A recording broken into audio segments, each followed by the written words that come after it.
প্রশ্নের প্রথম অংশের উত্তরে বলছি, আমরা এখন পর্যন্ত সরকারিভাবে কোনো নির্দেশনা সরকারের পক্ষ থেকে বা ইলেকশন কমিশন থেকে কোনো নির্দেশনা পাইনি নির্বাচনের বিষয়ে। আর দ্বিতীয় বিষয়, আপনি যেটা বলেছেন, পার্বত্য চট্টগ্রামে বিভিন্ন দলের মধ্যে যে কলহ সেটা থাকবে, সেটা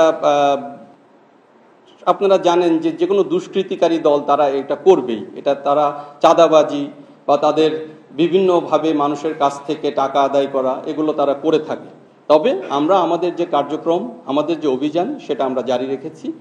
এটা ভবিষ্যতেও থাকবে এবং এটা আমরা আমাদের বর্তমান যে ক্যাম্প আছে সেখান থেকে বা আপনার যে টিওবি টেম্পোরারি অপারেটিং বেস থেকেও আমরা এই অভিযানগুলো পরিচালনা করব, যাতে এগুলো আরও এই ধরনের চাঁদাবাজির ঘটনা আরও কমে আসে।